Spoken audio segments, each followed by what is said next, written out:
ahora vamos a tratar de abocarnos a un problema reproductor y hoy vamos a tratar el tema reproductor en las hembras caninas, porque las gatas son totalmente diferentes, a pesar que desarrollan igual que piómetro por el ciclo reproductor que tiene y por la presentación clínica que tiene.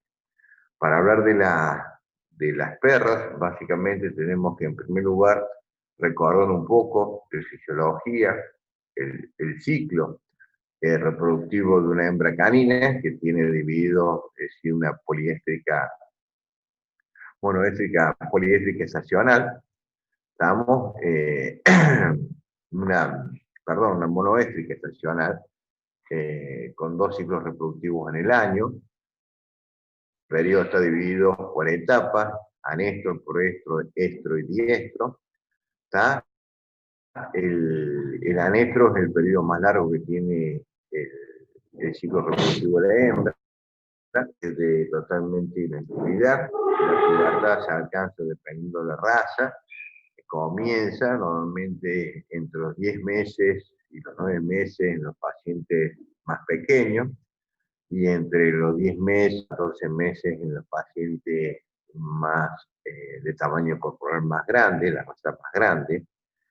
Y de todo el ciclo reproductivo de la perra, el anestro es el que más duración tiene un periodo casi de 4 meses, y en los últimos 2 meses de la etapa del ciclo se van a desarrollar el proestro, el estro y el diestro. Es aquí en el diestro, en la última etapa, que dura aproximadamente un poco más o menos 60 días. Acuérdense que el proestro puede durar de 7 a 10 días y el estro dura otro tanto. Estamos en el diestro, donde se puede desencadenar lo que se llama clínicamente la piómetra, que en realidad la definición de piómetra, si uno la pone a desglosar, es pus en el útero, pero no siempre hay pus en el útero, sino tiene que haber, puede haber otros contenidos, como vamos a ver más adelante, y la ecografía hoy permite inclusive diferenciar una metritis de una endometriosis, de una endometritis quística, y uno también colecta una colecta uterina. Podemos hablar hoy en día de lo que estamos viendo por ecografía. No todo el contenido, voy a repetir, es piómetro, aunque uno vulgarmente dice piómetro a toda colecta uterina, y bueno, se procede a la extracción quirúrgica del útero, cuando deberíamos apoyarlo con la ecografía para no eliminar el útero en una paciente que posiblemente sea reproductiva. El que se dedica a reproducción, estos tipos de acontecimientos que presenta el animal deben ser tenidos muy en cuenta, y uno como médico clínico, más allá de la reproducción, tiene que conocer qué pasa en cada momento del ciclo, y conocer básicamente la correlación que tenemos con los ciclos reproductivos, las etapas y las diferentes hormonales que se producen durante el ciclo, cobrando mucha relevancia nosotros en la parte clínica, la determinación de la progesterona. La progesterona basal está el nombre de 0,2 picogramos. Cuando el paciente empieza el momento preovulatorio, que se da en la etapa de final del proestro y comienzo del estro, ese pico de progesterona, ese nivel basal de progesterona empieza a aumentar, y cuando ese nivel y los 16 picogramos, se produce la ovulación, y después se mantiene alta, arriba de 20 a 32 picogramos, en todo el periodo de lo que es el diestro, que es la que va a mantener la gestación. ¿Mm? Eso es importante porque la ovulación se produce con pico de LH, pero desde el punto de vista clínico nosotros podemos medir con mayor facilidad la progesterona. Y por lo tanto, recuerden que la progesterona está en muy bajos niveles en la etapa de anestro y proestro, siendo para ir aumentando paulatinamente en la última etapa del proestro cercano al estro, que la ovulación se produce después del pico de los microgramos para mantener esos niveles de 32, 40, para mantener la gestación. Y de no estar gestando, ese pico de progesterona se desarrolla igual. Cuando cae ese pico de progesterona, para volver al anestro, que es en la última fase del diestro, nos va a dar la desencadenación del parto o la presentación de las pseudopreñas que tienen estos animales. Por lo tanto, la progesterona es un gran aliado del médico clínico y de aquel médico que va a tratar de introducir en el mundo de la reproducción.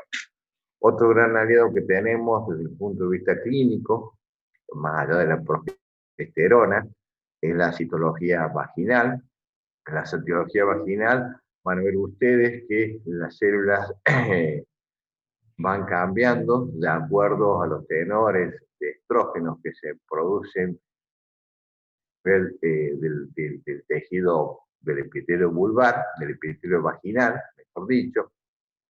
Vamos a tener células de tipo basales, ¿estamos? Que son las capas de células que están bien adheridas a la membrana basal y que a medida que los tenores de estrógenos hacen que haya una hiperplasia y por lo tanto se vayan desprendiendo de esa membrana basal y vayan tornándose más globosas, el núcleo se vuelve más pignótico y se van desdoblando como una hoja seca, tornándose en bordes irregulares.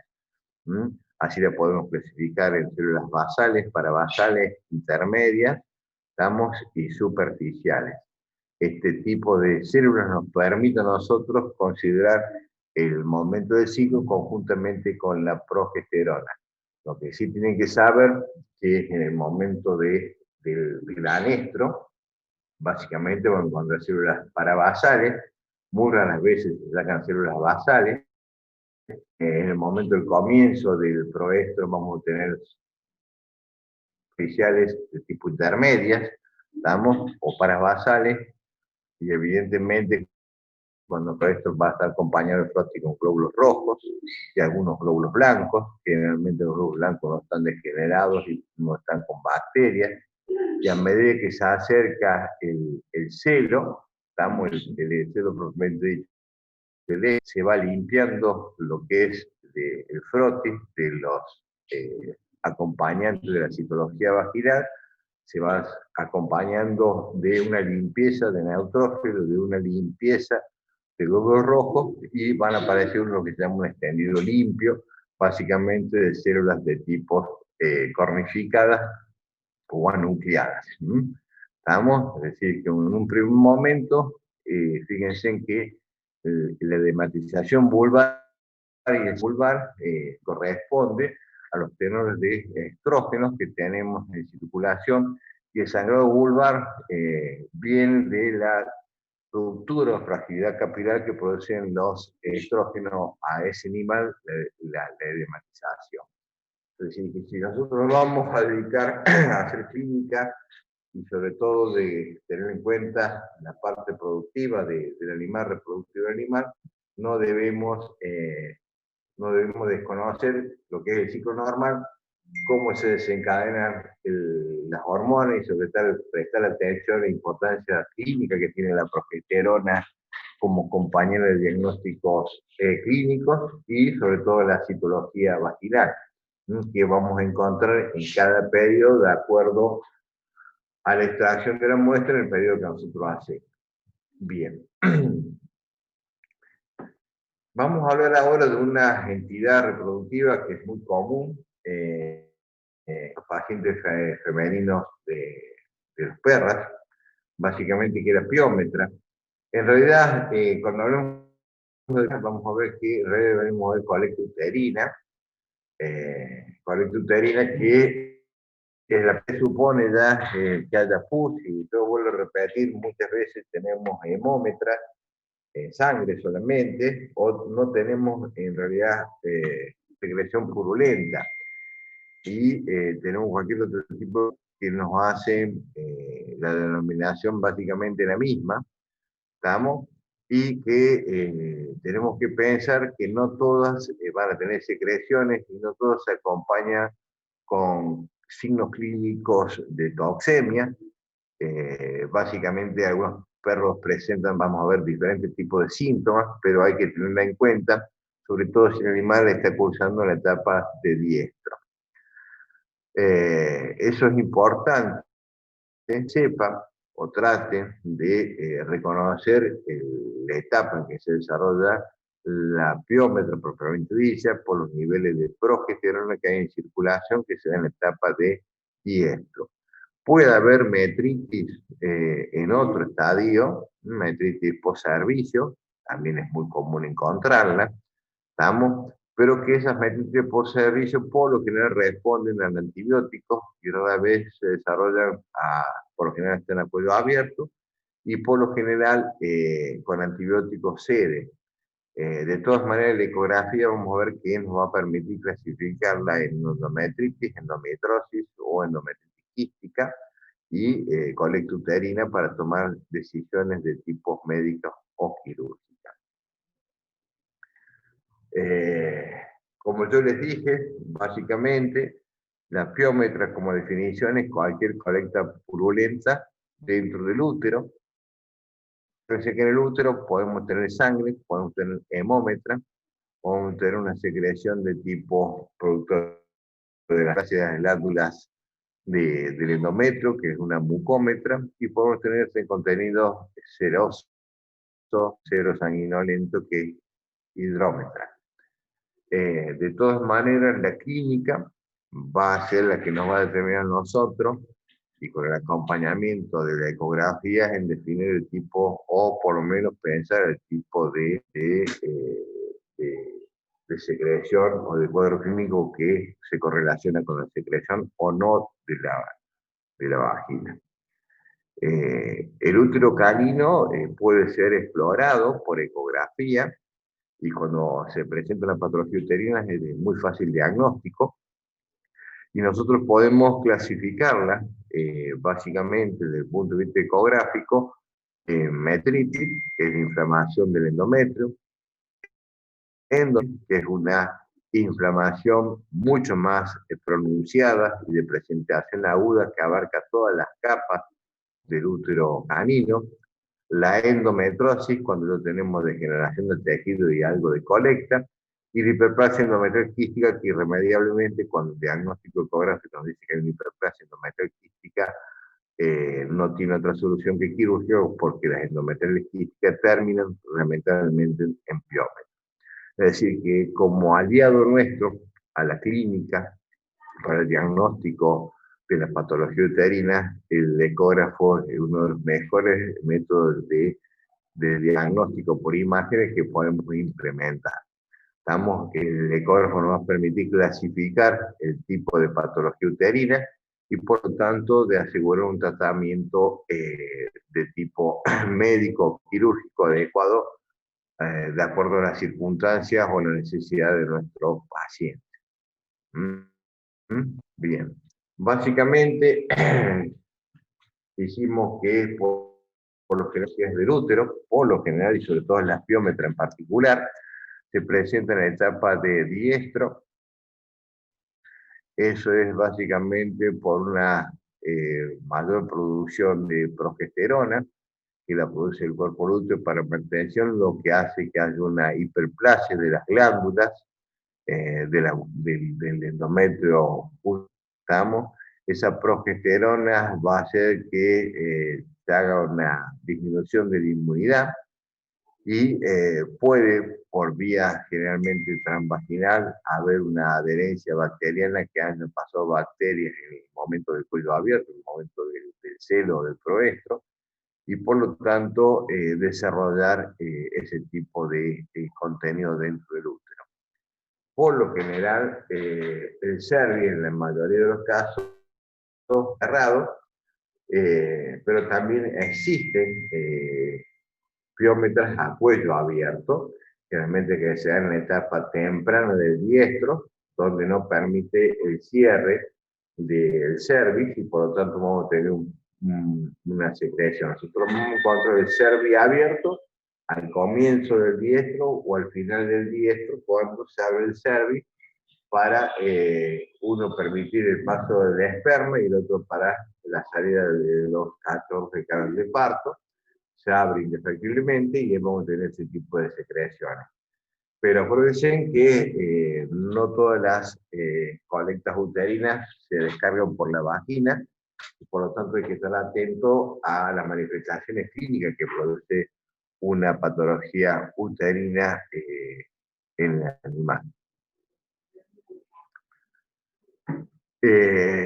Siempre se trató de ubicar la etiología en forma precisa y casi todos los libros hablan de una hiperplástica, es decir, un útero que se engrosa, un útero que produce dentro del endometrio, produce pequeños quistes donde faltan las glándulas endometriales, y eso hace que se mantengan los tenores de progesterona en circulación, por lo tanto, un predominio del aumento de las glándulas es en cuanto al tamaño y a la producción de contenido, y que se puede asociar o no con contaminación bacteriana.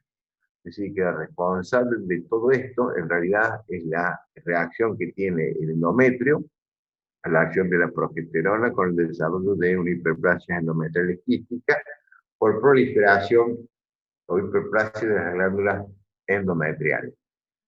¿Mm? Bien, básicamente, cuando coexiste la contaminación bacteriana, el cuadro clínico es mucho más severo, sobre todo si estamos a cervix cerrado, donde no hay descarga de ese material purulento y contaminado, que puede comprometer la vida del animal por la translocación bacteriana que puede haber, pero básicamente por las toxinas que las mismas liberan a la circulación general. Eso es importante tenerlo en cuenta. El paciente va a ser un paciente, si tiene una infección con producción de bacterias y a cuello cerrado, posiblemente ese paciente, desde el punto de vista clínico, tenga un cuadro muy crítico, aunque hay pacientes que tienen colectas uterinas, ya sea inclusive purulenta infecciosa, que por tener descargo del cerebro abierto, las manifestaciones clínicas son sutiles. Nosotros hemos visto en la clínica normalmente, van a ver, bueno, un animal de los síntomas clínicos, generalmente hay reacciones de tipo inmunitario que producen diferentes tipos de artritis, pacientes que tienen con dolores de tipo de columna, dolores articulares, que se deben generalmente a una reacción que producen las bacterias o las toxinas bacterianas que se traslocan a través del útero.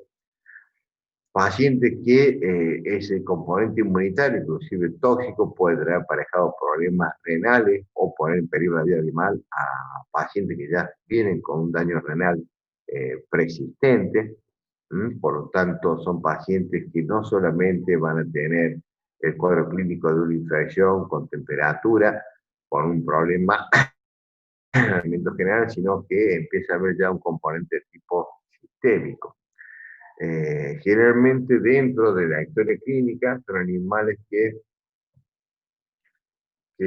van a presentar un cuadro de polidipsia, poliuria, decaimiento, dolores, vómitos, distensión abdominal, retinencia al movimiento por los dolores articulares.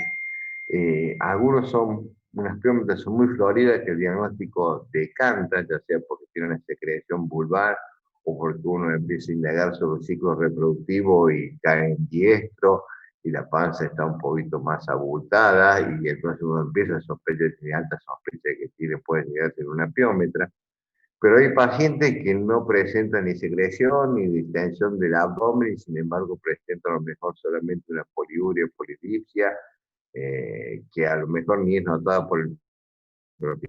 Y empieza a tener un componente de tipo renal, y uno piensa que es el riñón porque es un cuadro urémico. Bueno, si el animal está entero y está en etapa de amnésico, corresponde a hacer una ecografía abdominal. Pacientes con dolores de columna, que lo único que manifiestan es dolor, dolor en la columna y no tiene otros síntomas, tiene temperatura, no vulvar, es decir, el cuadro de problemas uterinos es muy variable en la clínica, muy variable en la clínica. El más tradicional, la más clásica es secreción vulvar, decaimiento, polidipsia, poliuria, distensión abdominal, ¿tá? Pero no siempre se presenta de esa forma. El agente más relacionado a bacterianos es la Escherichia, y este problema de Escherichia coli que produce enterotoxinas o toxinas entéricas que que dan parte de lo que es la sintomatología clínica en general. La prevalencia básicamente se da en perras adultas o mayores a partir de los 5 años, perras que han recibido progestágenos desde muy temprana edad y a diferencia se dice que las fiebre se desarrollan en las pacientes vírgenes, pacientes que no han tenido cría, con mayor frecuencia que aquellas que han sido multíparas, tienen mayor probabilidad de tener ese tipo de patología. La clasificación es a cuello abierto, cuello cerrado. A cuello abierto cuando por la vagina vemos la descarga, que hay conexión con el cervix y el útero, con la vagina, y a cuello cerrado cuando no hay ningún tipo de secreción. Entre los signos clínicos, fíjense ustedes, la mayoría de las veces se acompaña con una decaimiento de apetencia. Hay un 85%, es decir, que hay un el caso que está a cuello cerrado. La polidipsia y poliuria es otro factor muy importante y la conjuntamente en pacientes que viven adentro, que el propietario convive con ellos, se dan cuenta que empieza a haber mixturia, cosa que no lo hacía con su vida de forma normal. Es un dato que es importante preguntar al propietario. Por lo general hay engrandamiento abdominal dependiendo del volumen del contenido que tenga el útero. Si el animal no es llevado a la clínica por esa letargia, inapetencia o polidipsia y poliuria, a veces puede llegar en estado de shock circulatorio como consecuencia de la septicemia o de la toxemia, y eso va a ser insuficiencias renales por inmunocomplejos por las mismas septicemias que se produce y puede estar acompañado por perforación o peritonitis consecuente. Dentro de los síntomas clínicos, también acuérdense que muchos pacientes presentan dolores de columna, ¿estamos? Y retinencia al movimiento sin ningún tipo de descarga, y cuando uno empieza a indagar en la anamnesis puede tener los datos de polidipsia poliuria, que es más llamativo. La secreción puede ser muy evidente, como algunas solamente presentan un pequeño sangrado vulvar con una edematización de la vulva, lamido constante, entonces no ver la descarga o el animal se vive lámido. Dentro de los complementarios, evidentemente la ecografía es el oro para hacer este diagnóstico. La radiografía también se usaba, la radiografía hace evidente una piómetra cuando es de gran volumen, si no es muy difícil de poder lograr verla. Y los aleatorios en realidad no nos dicen nada porque va a descartar algunas patologías, inclusive van a poner en duda si es una piómetra de un cuadro urea, que lo podemos confundir, por lo tanto creo que estamos ante la sospecha de una piómetra y tenemos eh, alta concordancia con los síntomas clínicos por la etapa en que se encuentra la perra del punto de vista reproductivo. El diagnóstico más exacto es solicitar una ecografía. Y si se tiene ecografía, bueno, y uno tiene alta sospecha de que tiene una piómetra, hagan la paratomía exploratoria porque generalmente el análisis de laboratorio, más allá de dar una leucocitosis, de problemas urea o daño renal, no nos dice con certeza qué es lo que está pasando. Bueno, el tratamiento básicamente es el médico, generalmente se aconseja por el caso de metritis o endometriosis no quística, que consiste en aquellos casos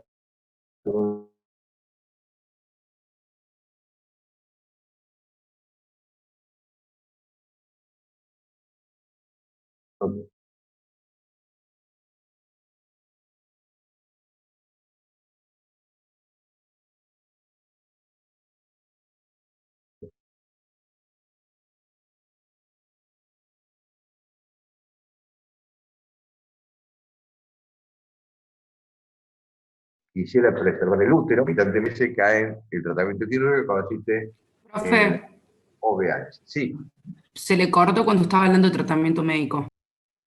bien. El tratamiento médico básicamente consiste en la aplicación de antibióticos. El tratamiento médico lo van a implementar en aquellos pacientes que tienen el diagnóstico de endometritis o endometrosis, no en endometrosis quística, porque la endometrosis quística va a desarrollar la piómetra.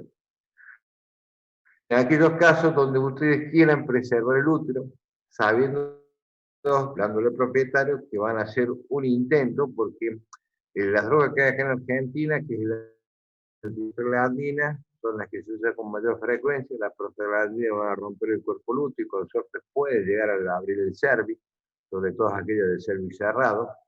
Y el antibiótico, evidentemente, apuntando hacia el cervix más común encontrar en este tipo de patología. En Europa se usan hormonas para dilatar, para abrir el cervix directamente. No se utilizan los óvulos que se usan en grandes animales. En los gatos van a ver que hay una técnica que es médica quirúrgica para preservar el útero en gatas reproductoras, que es abrir el útero, lavar el útero, colocar azúcar, cerrar el útero, cerrar el abdomen y, y después seguir con antibióticos para que se produzca la curación, entre comillas, de lo que es el útero y poder desarrollar la gestación siguiente con éxito.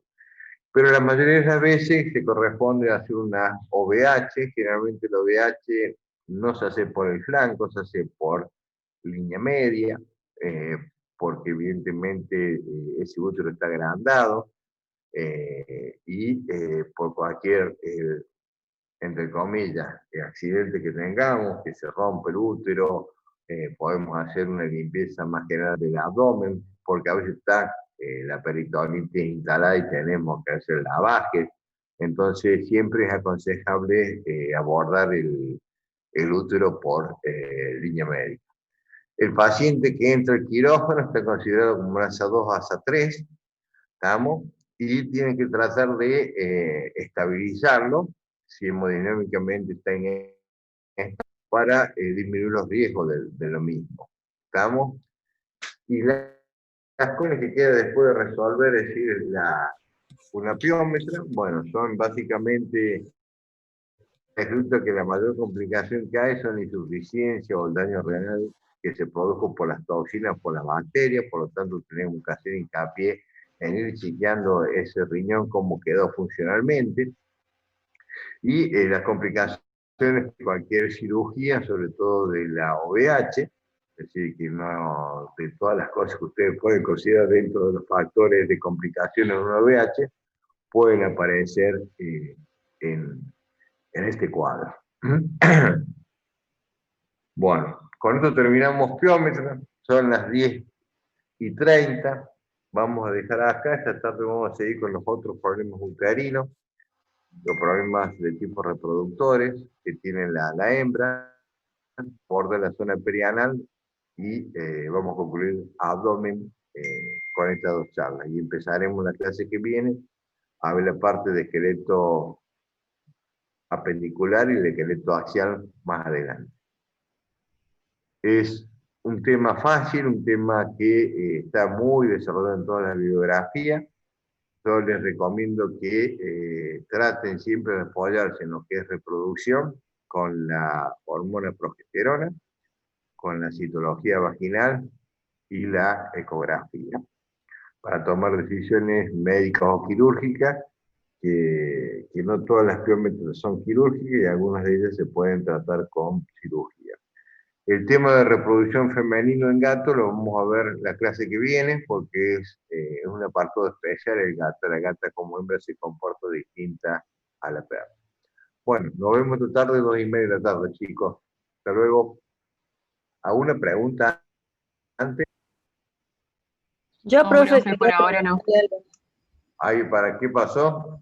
Quería preguntar, ¿penicilina sirve y cada cuánto se dan las prostaglandinas? Bueno, la prostaglandina normalmente nosotros usamos la prostaglandina sintética, la colocamos una vez al día. La dosis normalmente es 0,01 microgramos. En el evento usamos medio centímetro cada 25 kilos de perro. En la preparación para bovinos, que viene para citar los grandes animales, la colocamos una vez al día. Normalmente los libros dicen de 3 a 5 inyecciones, siempre acompañado con antibióticos. El antibiótico que más se usa es un derivado de la penicilina, que es el amoxiclavulámico, ya sea la ampicilina sulbactam o el amoxiclavulámico por boca si el animal come. Nosotros lo damos el antibiótico por 15 días y las prostaglandinas 5 días seguidos. Lo que sí tienen que tener en cuenta es decir al propietario, cuando usen prostaglandinas, el perro va a tener como efecto secundario inmediato, a los 10-15 minutos de colocar la prostaglandina en el perro, va a tener jadeo, diarrea y vómito. Jadeo, diarrea y vómito, y algunos perros temblores. Es pasajero, puede durar aproximadamente 30 minutos o una hora el efecto ese, pero se lo tienen que decir porque si no se lo dicen, lo van a tener en la puerta de su veterinario a la media hora con el perro con diarrea, temblando y vómito. No hay que asustarse, es parte de eso. Le dicen al propietario, mira, le vas a colocar la inyección subcutánea todos los días. Normalmente nosotros lo hacemos 5 días seguidos. Hay bibliografías que dicen que usarlo 3 días seguidos. Hay bibliografías que usan 3 dosis, pero días alternos. El tema es que no todas las veces hemos abrir el cervix, y ahí se complica la cosa. Si usamos bastante tiempo, con 5 inyecciones, nosotros hemos tenido que el cervix se abre y hay mal. Se usa otra sustancia para abrir el cervix que no está en Argentina. Si uno tiene un cervix abierto, puede intentar con este tratamiento de prostaglandina y antibiótico, con una tasa, diciéndole al propietario que va a tener que cuidar el cervix. Lo que nosotros hacemos también es que yo he tenido, por ejemplo, 2 o 3 perros, galgo, yorkie, que no me acuerdo ahora, bueno, que han tenido problemas reproductivos de piómetras, con cuello abierto, lo hemos tratado así, y lo que hacemos después es, cuando entra en célula el perro nuevamente, le damos antibióticos. Es decir, nosotros acompañamos primero para tratar el problema uterino, el diestro, después entra todo normal, chequeamos, está todo normal el útero, se normaliza el útero, por lo general el ciclo se normaliza y entra después en un periodo de anestro más corto y entra en celo. En ese momento, cuando está en celo el animal, por segundo, es decir, cuando después post-tratamiento, le damos antibiótico y todas han gestado, todas han tenido una alta tasa de recuperación del útero. Pero lo hacemos, le digo, yo lo he hecho en 30 años, lo he hecho en 2 yorkie, un galgo, me acuerdo que era un galgo, que ese galgo tipo estaba chocho porque no quedaba preñado, tenía secreciones. Después lo hemos hecho en 4 o 5 animales, no más que eso. La mayoría de las veces no se está indicada la cirugía. Vamos a tener que justificar que vos querés preservar el útero, porque en realidad lo más común es que se opere directamente. ¿Alguna otra pregunta, chicos? Bueno, estamos, chicos, nos vemos a las 4:30. Chao, profe, nos vemos. 2:30 nos vemos. 2:30. Ah, bueno. Chao, profe. Chao, profe, hasta luego.